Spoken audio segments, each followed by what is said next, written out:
Ta-da!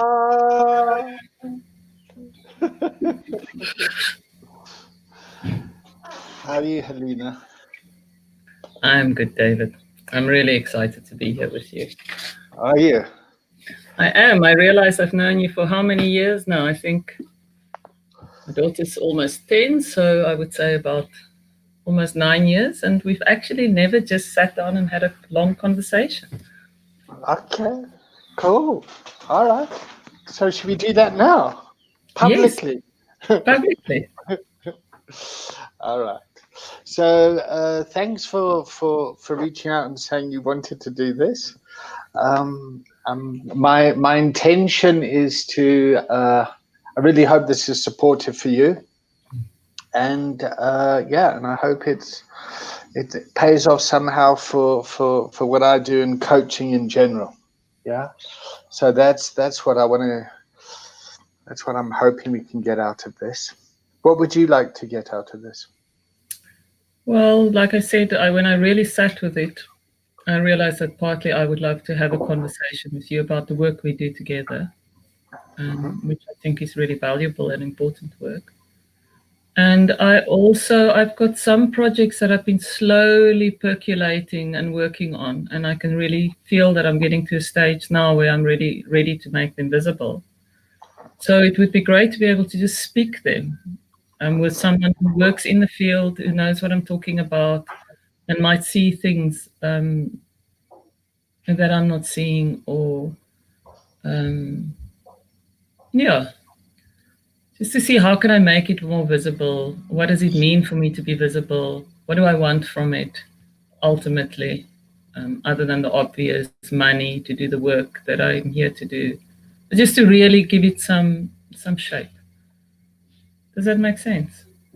Yeah, makes sense to me. Where should we start? That is a good question. Well, let's set the container. Okay. All right. So I'm feeling excited and anxious and positive. So I'm very pleased to be doing this with you. I'm also feeling anxious, but a nervous anxiousness, like an excited, nervous anxiousness. Unusually so, Okay. because I've been online for a bit. And I'm really feeling the need to slow myself down. Okay. There's a part of me that almost wants to go into thinking because I'm feeling uncomfortable with the anxiety. Okay. So I'm going to challenge you and say, no, let's speed things up. Now, interesting enough, what my Enneagram thought for the day is? It was, why don't you try do the opposite from what you would normally do? So, okay, let's go for it. Okay. All right. So you know the Enneagram, yeah? Where are you on the Enneagram? I'm a 6. A 6. Okay, cool. So your work is to move towards the 9, and then you disintegrate into the 3. Okay. So that's going from a fear-based emotion to an anger-based. Yeah, a 6 is fear and the 9 is anger. All right. So good, because anger is the energy that's going to get you to move forward. Yeah. All right. There we go. That was a big. Okay. How do you feel about anger in your life? I am. Okay, I'm speeding things up. So I've had an interesting relationship with anger. I first thought, in fact, I've been angry so much I thought I was a 1 on the Enneagram the first time I started doing it. It was fascinating for me to realize that anger is my default when I'm in fear. So before I even give myself a chance to feel the fear, I'd rather be angry. It feels more, I feel bigger and more scary when I'm angry. Okay, so let's put it this way. So when you're displaying anger, you're actually being vulnerable and scared. Yes. Okay. All right. Oh, that makes me wanna. That makes me wanna cry. I just have compassion. I just have. So I really want to kind of. So how can we keep this safe for you? Yeah. I mean, we're streaming live here with no idea where this is going. Your you've just made yourself very vulnerable here, and I want to be supportive of this. Yeah, and that it's constructive and that we move forward. So what comes up for me if I'm going fast is that Mm. what I would really appreciate is because my biggest anxiety is when I get anxious, I can start rambling a bit, or I can get Okay. very confusing both to myself and the other person. So my biggest anxiety is that I do that, Okay. and that I lose you. So if that starts happening and you're like, what's going on? What is she talking about? Maybe just a signal Stop me. waffling. Stop Perfect. waffling. Is that Perfect. okay? Yeah. Yes. Cool. All right. Yeah, that's a nice smile. Okay. How does that feel? It feels good, but a roller coaster kind of good. Oh shit. Okay, cool. All right. So let's start. Let's start to split this up. So we've got anger. We're moving forward. You want to. There's two kind of challenges in life. There's romance and finance. Yeah. So there's like the things that please your heart and things that we need to kind of do to sustain and make money. And you spoke about having all these projects that you'd like to get clarity on and move forward and start to get them to bear fruit. Yes. Good. I'd love to support you in that. Okay. How can I support you? I think you've already, just by saying, I love what you've said about romance and finance, because there's something for me in, I want both. Of And that's course. where my struggle is. So I don't want to, I have this tendency when I get excited about something to over project into the future Okay. and then send off flurries of emails and write websites and all of that. And I've realized that that's not what I want to do. So I Oh, really okay. want to see this is who I am. I want to value what I bring, and I want to get a sense of who, how do I make myself visible around those things? Okay, you're doing a good job now. Yes, Like but now in you're the right. streaming here and you're putting yourself out there. Okay. What are the projects? So I mean, there is the coaching Yeah. that I've been doing, and I've really been working on getting a better sense of what that is for me. Mm-hmm. Then there is the training that I've done with the NGO, with training people into recovery coaching. And my big kind of arching theme for that is to, similar to yours, to train people so that they get to a stage where they can decide either to train others in their own communities in the actual coaching. Some individuals might want to get the coaching certification, and if not, to see what are the kind of core things that they take from the training that they feel the people that they work with really need to know and work with. So for me, it's things like triggers. Um, how do we react when we're triggered is huge. And if everyone in this universe could recognize what Why you happened, why do you want to work in the NGO space? why do I want to work in an NGO space? Because I don't want to work in an NGO space Oh, myself. good. All right. Good. Okay. I want to work with people who are already working in the space. They've already got clients. They've Yeah. already working with a community in a way that they can decide what do they want to take into their own community. How are So you going they to just, make money? how am I going to make money? The NGO would pay me, Okay. or the person working for the NGO would pay me, or the organization. It doesn't have to be a NGO. How are you I think. feeling right now? Hmm. How are you feeling right now? I feel a bit anxious. Mm. Okay. Great. Okay. All right. What's the anxiety saying? The anxiety saying I need to justify myself to you and Okay. whoever's listening. Okay. All right. Would you like to do that?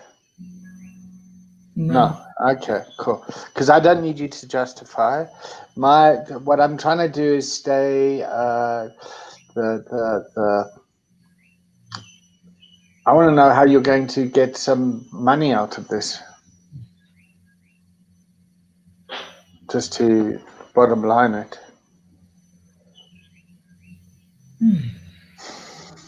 Big So, breath. so the NGO that I'm working with at the moment, and I think that's part of my anxieties about I don't know how much to speak about that relationship in an open space. But pre-lockdown, there was a very clear arrangement that this is what we're Okay. going to be doing, and this is how much they were going to pay. Okay. So it was not going to be just doing it to experiment or whatever. It would be a very clear contract with whoever I Okay. work. All right. So there was some clarity there, and then COVID hit. Yes. Okay. All right. So where are the opportunities now?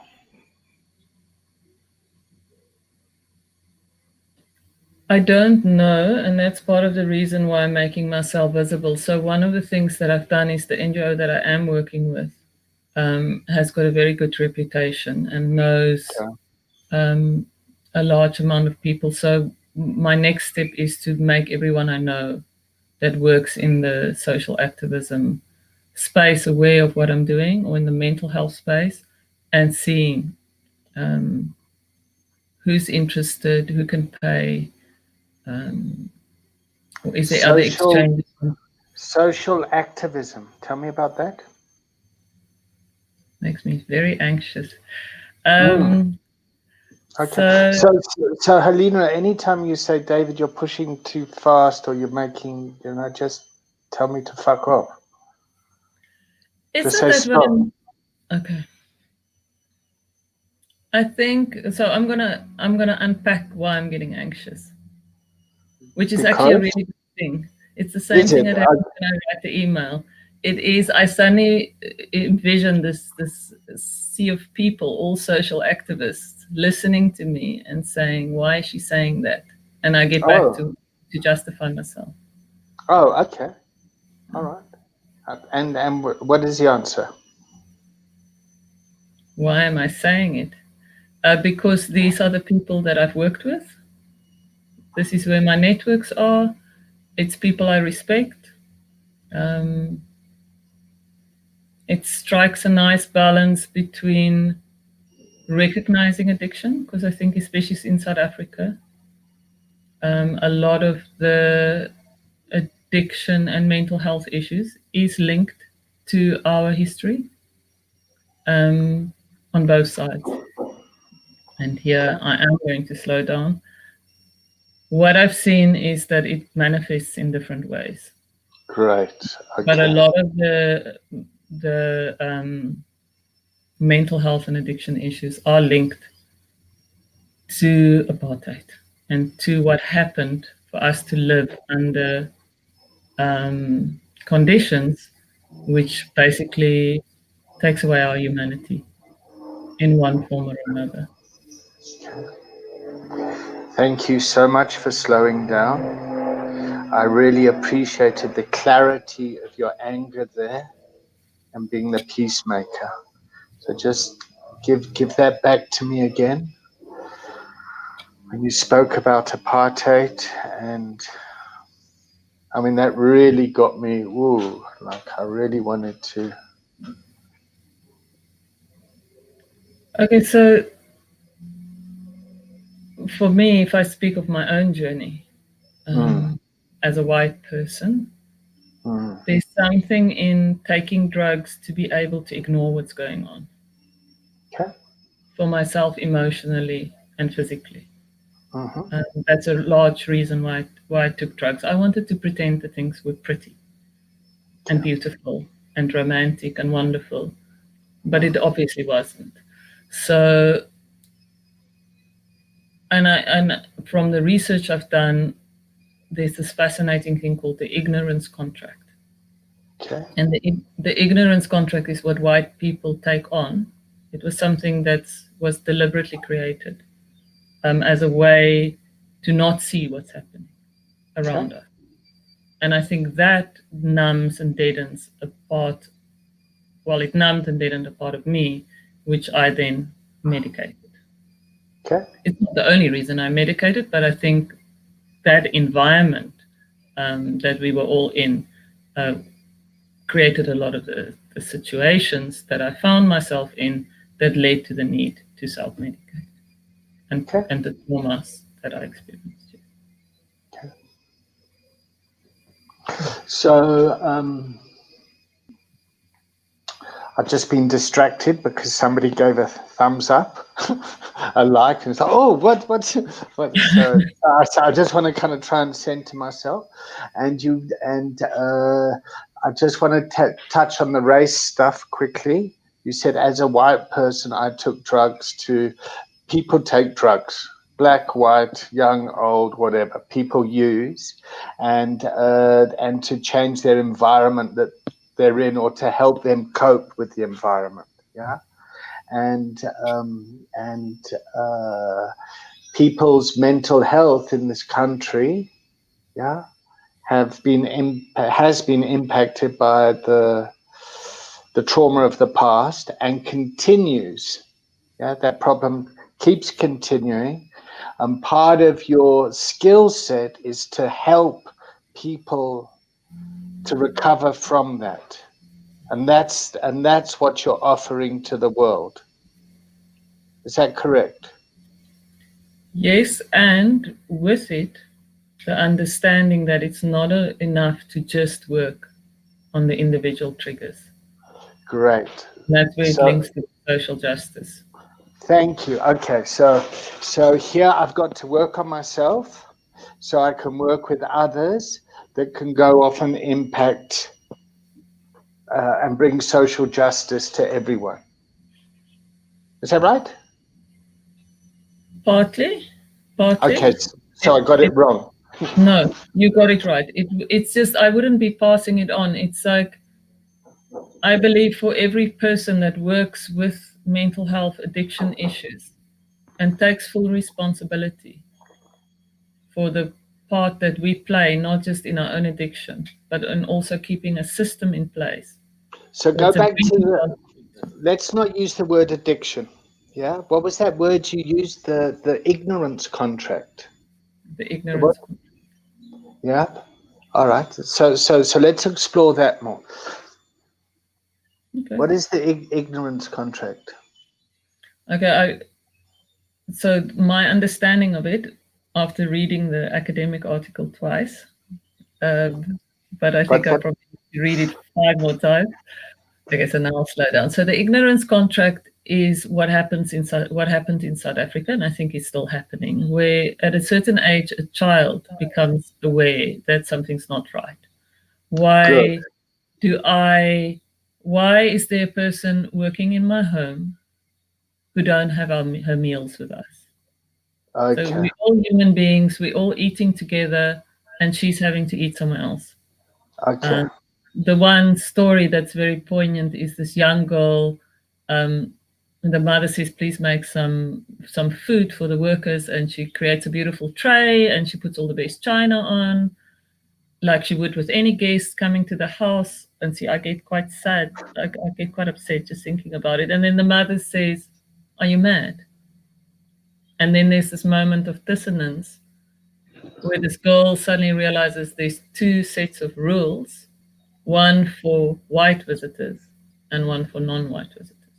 Okay. And then there's the mother doesn't want to talk about it. It's Okay. like this is just the way it is. Okay. And So that's let's. the influence contract. So Okay. we agree to not see it. So let's just take a breath here. Okay. And you said sadness. You said as you talk about the story, you feel a sadness come up. Okay. And you're having the conversation that is a very difficult conversation for people to listen to. Okay. And I just want to go up into the Enneagram quickly. Yeah. And just from a 6 perspective, that 6 would disintegrate to a 3, which is a shame-based feeling. And there's also it's the leader. Like the 3 is the leader.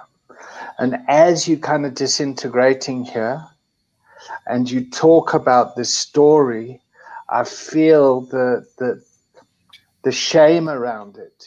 It's like, oh fuck, we're special, we're privileged, we're like, how come things are different? Something. So I just really want to commend you for that.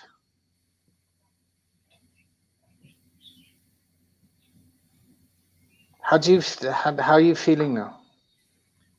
What you said is very valuable for me to hear. Okay. All because right. I finally realized that part of the justification is around wanting to prove my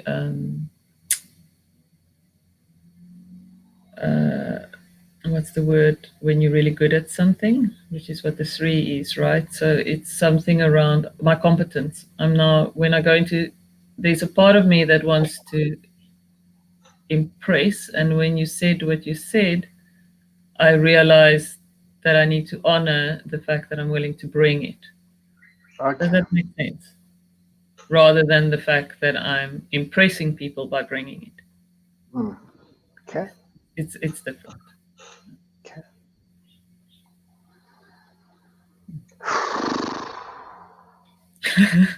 Huh?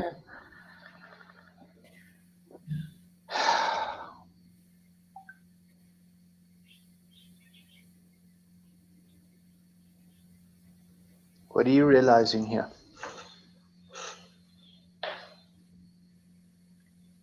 I'm realizing that this is an important part of bringing myself at this stage in the journey. It's to really honor what I bring while I'm bringing it, and honor the courage that it's taking to bring it, rather than jumping ahead and thinking about how people will perceive it. Okay. All right. So courage. Yeah. Courage. All right. So let's go back to the anger, and let's put that with courage, and let's talk about social justice, which is something you're passionate about. Yeah, and it gives you kind of God, somebody just sent a heart. So I got distracted again. Very grateful for the. Oh, we got 2 hearts now. Okay. This in itself is so addictive. Sorry, as I go off. Let me try and get back. Okay.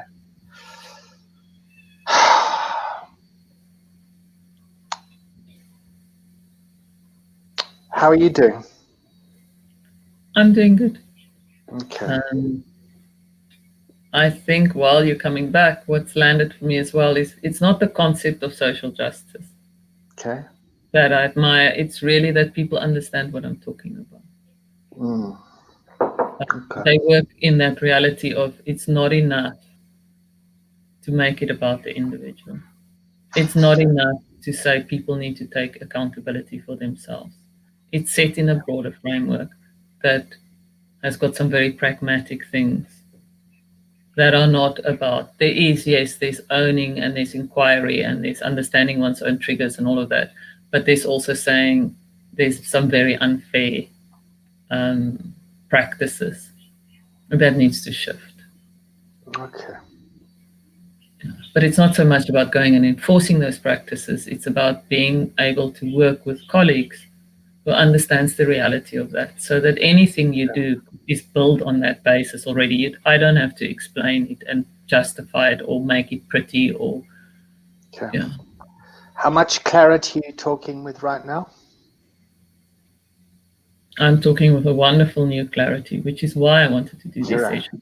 Okay, good. So this is the person that we need to coach. This is the person that needs, like, when you speak like that, the way I experience you is like, oh yeah, I want to follow this woman.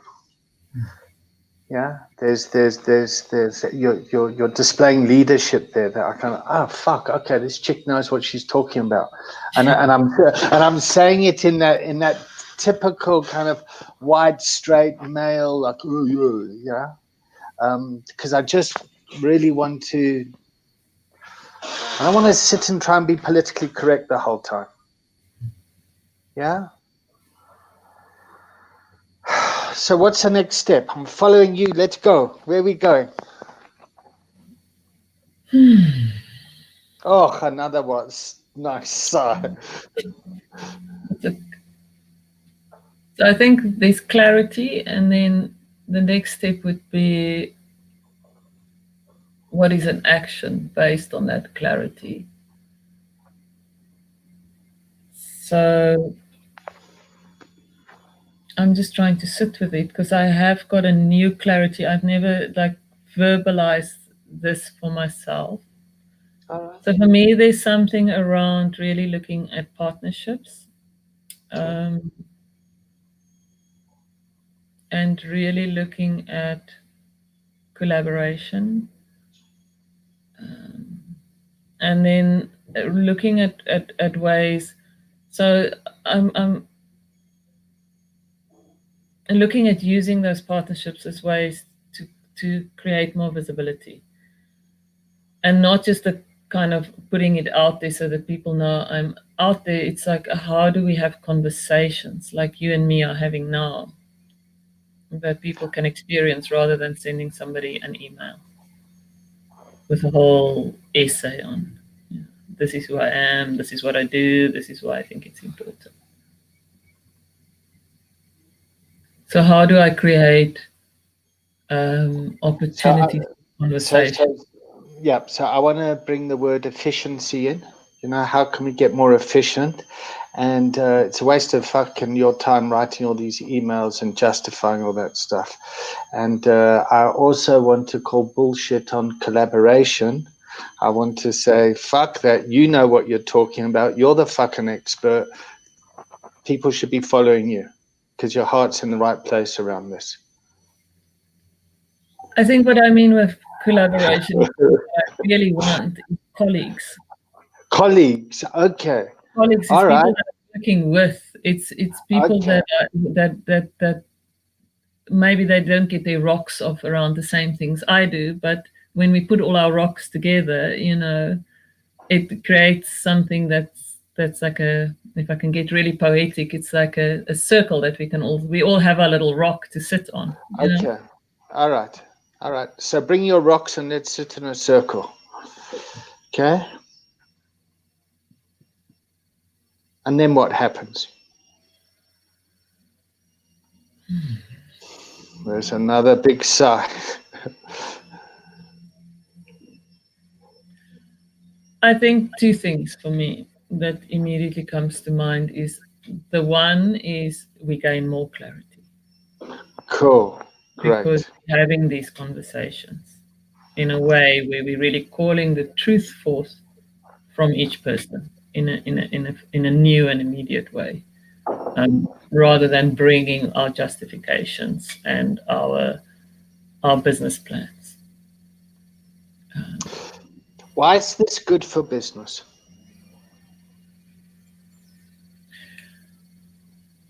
For two reasons. The one is the heart. So you talked in the beginning about romance and money. So for me, that would be feeding the romance, because it will be building relating, and it will the relating strengthens us to do the work that we do. But it's also good for business in that ultimately it creates more efficient ways of working. Great. So it brings efficiency. People work together better. Yeah. Yep. Okay, cool. So let's just take it back to the addiction metaphor without going into the addiction. But when people come to our rehab, is when the family members get involved and realize like their part within the system, the whole family unit gets better. Yeah. And here as a country doing this sort of stuff, the whole country can work better together, as opposed to this kind of, right, we sit in a circle, we all bought our rocks, now let's all throw them at each other and fucking blame. And exactly. Or let's just have a braai and pretend none of it is happening. a dop and a chop. Exactly. We don't want to do a dop and a chop, but we also don't want to throw rocks at each other. Okay, so it's somewhere in between, huh? Okay. It's really saying, you know, I'm personally impacted by what's happening every minute of the day. Okay. I can ignore it, but it's working on me. Okay. I can take responsibility, but it's not enough just to want to do it on my own. I need to do it with other people because we all bring each something. Which brings me back when I really sat and thought, why do I want to talk with you? Is I heard such a beautiful poem on the embodiment conference. Someone read a poem and he said, right at the end of it, that really touched me. He said, why is there space? So he talks about, you know, all the angels in the universe can fit onto the head of a pin. And if you put all the molecules in people's bodies together, it will make a sugar cube and the rest of us is space. Yeah. There's so much space between our molecules. And then and I'll keep it short because I might be losing you a bit. Right at the end of the poem, he says, why is there so much space? And then he says, maybe so we can reach across space towards each other. What did that bring up for you when you said, what was important about that? I realized that there's something for me in not doing it alone. Okay. There's something about relating. I can reach huge levels of peace and stability in myself. And through my journey over the last 20 whatever years, 29 years, 27, whatever, I have developed methods where I can come to immense inner stillness.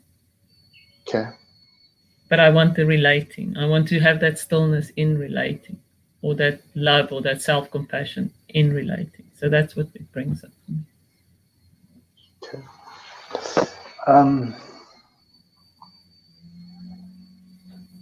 So there is part of me that got lost, yeah, and the judgment is oh, it's all this fucking dozy hippie shit, this crystal stuff, embodiment, like for fuck's sakes, people, can we just fucking get on and do something? Yeah, more peace, love, and brown rice. Yeah, so there's a frustration in me, and I want to give that frustration back to you. Yeah. Okay, so I'll bring it back to the amygdala.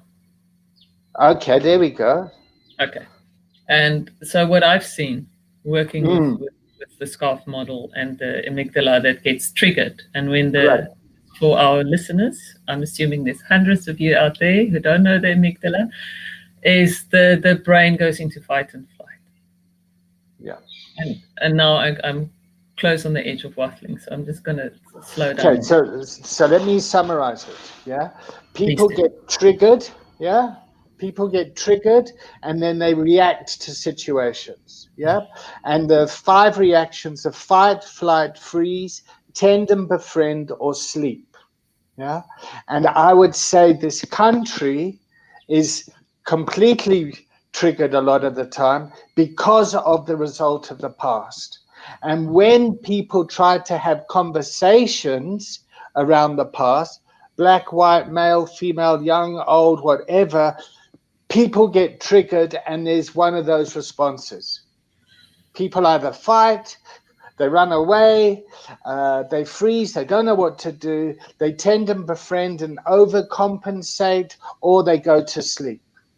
And you're wanting to have conversations to kind of bring people back online so it's good for business. Yes, and? Yes, and love that. So what I've realized is I can untrigger. I've gotten to a stage where I can untrigger on my own. Good. Yeah? I now want to be able to untrigger with other people. Because otherwise meditation becomes just another addiction. It becomes just another way of ignoring what's going on. Great.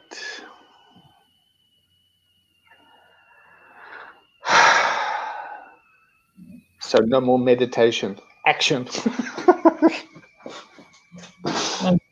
But yes, no more alone meditation. I'm starting to think this whole new world is opening to me, and that's where the embodiment and all of those conferences come in, where we can meditate together, not in a hippie way, but like where we can reach those states of a nervous system that is at peace with somebody else rather than just by ourselves.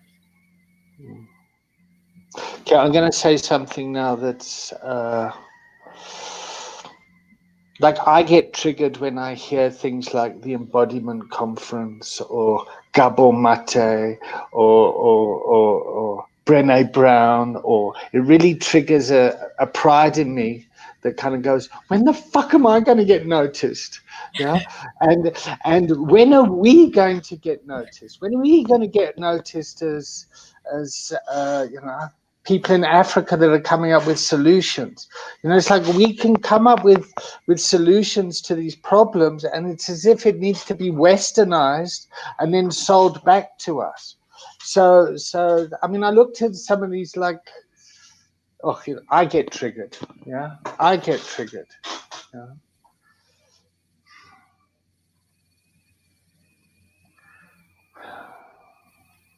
Sorry. Me too. Oh, okay. Me too, because I'm thinking, you know what? I've got the skill. Yes, you fucking I've have. got the understanding of what I want to do. Yeah, You've why also people, got the experience. I've got the experience. And for me, it comes back to visibility. Okay. That's what my daughter always says. She says, Mom, why is everyone trying to be like the Americans? And I say, it's not that everyone's trying to be like the Americans. It's just they own Netflix. So it just looks like, you know. Here's a message from Gwen. Even doing it alone, if necessary, is worthy. If 19 people refuse to do anything, then the efforts of the 20th person who does do something is even more valid. The starfish principle may be cliche, but it remains true. He who saves a single life is as if they've saved the entire world. How does that feel? So what comes up for me is I agree. And it's a personal choice for me that I don't want to do it alone anymore. I want to see what it's like to do with others. And I'm aware that the way that I put it across was perhaps creating a polarization. So I'm really grateful for that reminder. So it's not that the one's better than the other. It's more like, oh, wow, I've done it this way. And I'm hugely grateful. And I will still be spending lots of times on my own. There's something exciting in thinking I can do this with others. So thank you. Okay, so let's go down that path. This is like, so now we're going to build you an army. I'm seeing a Joan of Arc here.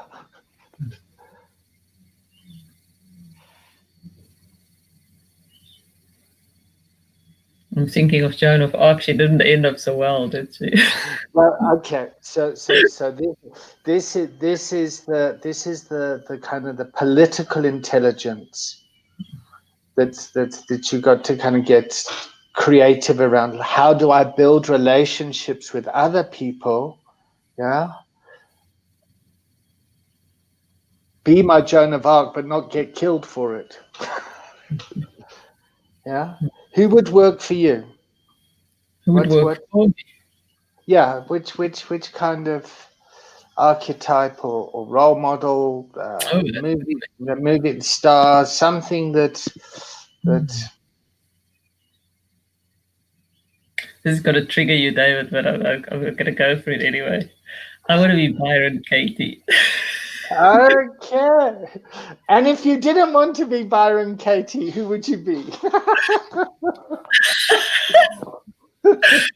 Can you really know that that's true? Can you really? No, I don't want to be Byron Katie, but I admire Byron Katie. Okay. So what is it about her that you admire, that you can embody? I admire the way that she has created something very simple. Now, her work Okay. is really simple, but it's very deep. Um, Okay. I admire the way she's aged. I think she looks fabulous. Um, Okay. and I admire the way that she let the work come to her. So she's never gone out actively and searched people. She's never advertised and built websites and done only of this. She's now got a huge engine behind her that does that for her. Um, but there's something around doing the work consistently, with integrity, loving it, um, and doing it in a way that's visible. Because I think what happened, and I'm going to keep it Just, short, what just capture those words: consistency, integrity, uh, visibility. Is that the word you used? exactly. Yeah. So, May, what's coming to me, and I could go on a whole story about Byron Katie, but I'm not going to. There's Now something around go doing on a what I do well, story about Helena. doing what I do well, but doing it in a way that other people can see it and decide, is this what I want as well? Does that make sense?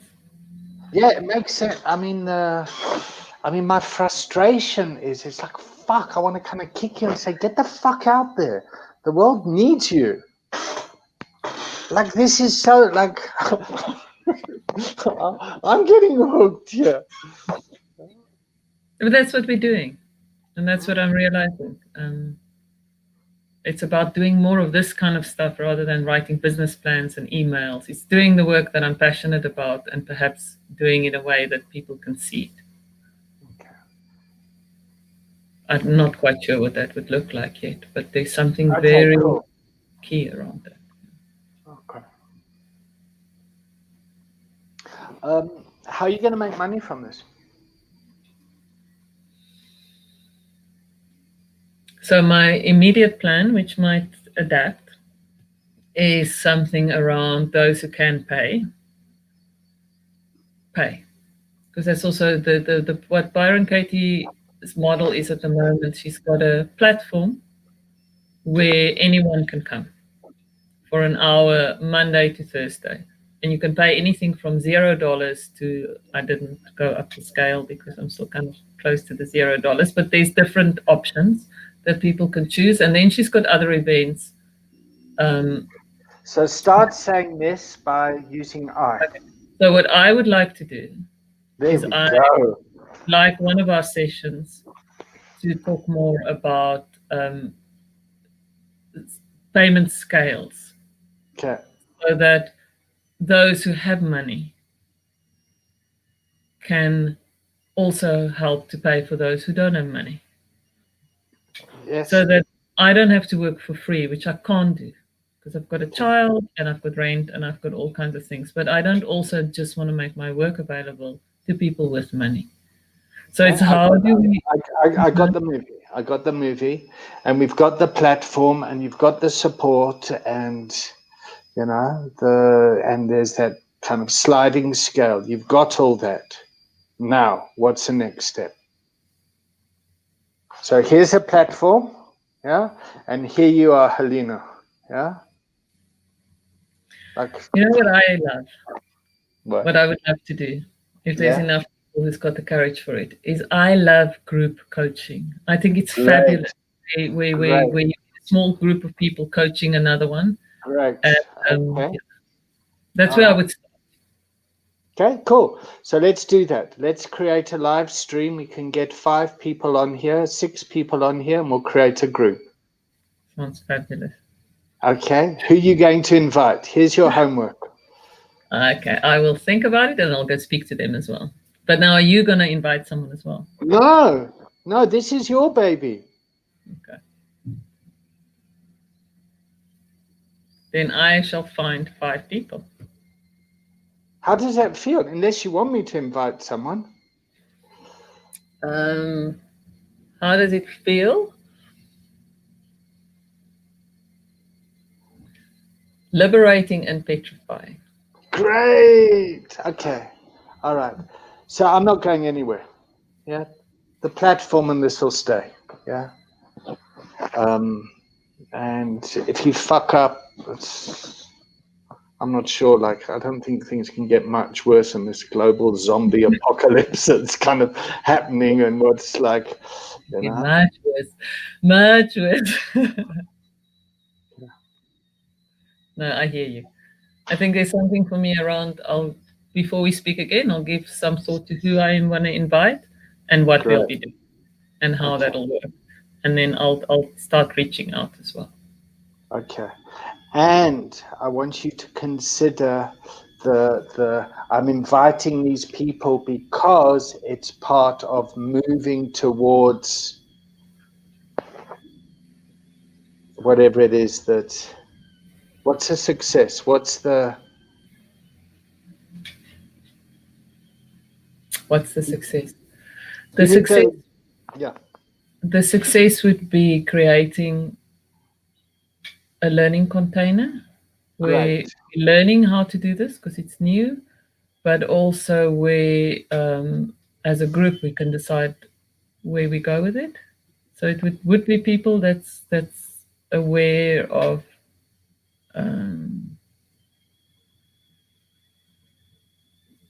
it would be people who would want to take it further into their own lives and communities.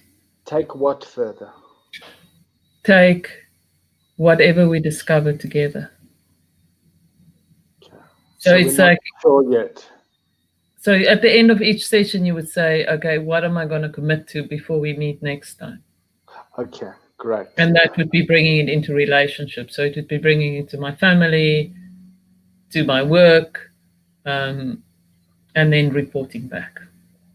And then that ripple effect. Okay. So my motive for wanting to support you in this is I want to make the world a better place for my kids. Yeah.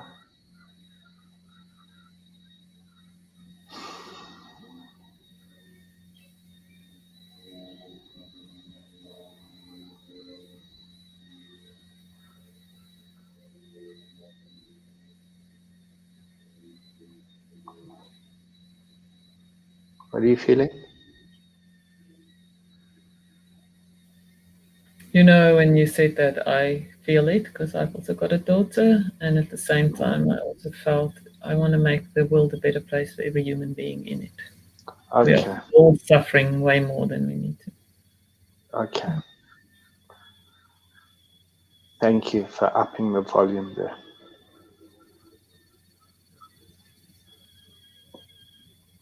All right. I feel quite tearful, and I got a lot of pride, yeah, for you and for knowing you, and I feel blessed to have had this session with you. I think you're a fucking courageous woman. Thank you so much. Thank you, David. Are we good? Are we good to check out and to have our next session? Yeah. Okay. All right. When's our next session? Same what day time? is it today? Tuesday. Yeah. Same time. Same time next week. Okay, let's have a look. Thursday, Friday, Saturday, Sunday, Monday, Tuesday. 9 o'clock. Tuesday, 9 o'clock.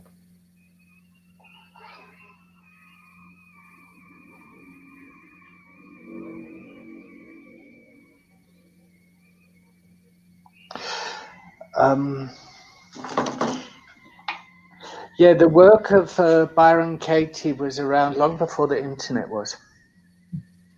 Just saying. And that as a leader, she would have had to evolve with the technology and times. Yeah. And I really want to support you. Yeah. Thank you. Okay. I make a suggestion as part of the checkout. Sure. So if anyone listening to this wants to be involved or knows someone who they think might want to be involved, is I'm really keen on getting people involved that wants to take this further.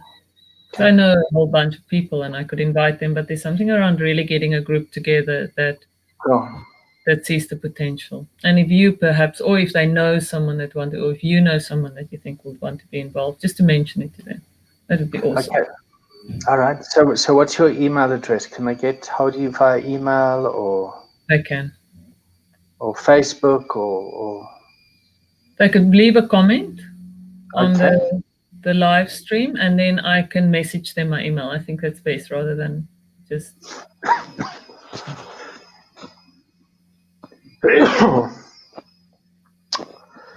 All right, love.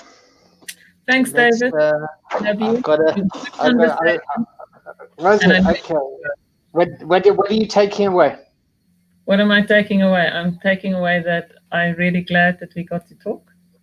It was itchy, yeah? Exciting, yeah?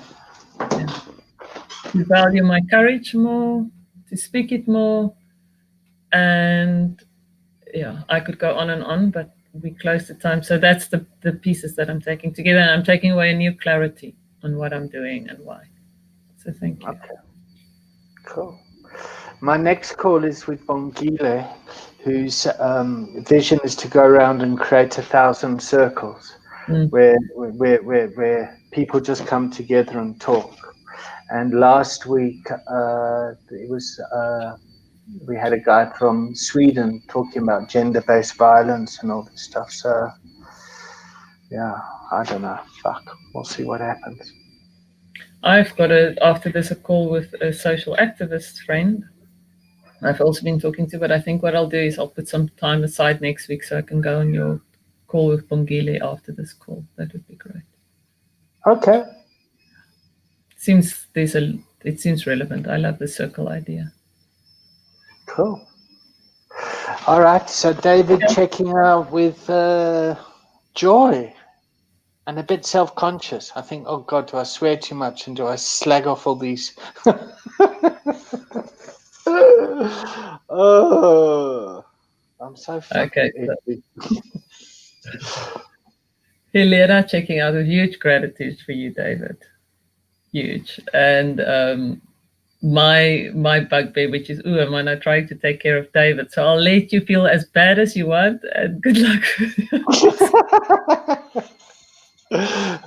All right, love. I'll see you next week. Cool. Thank you.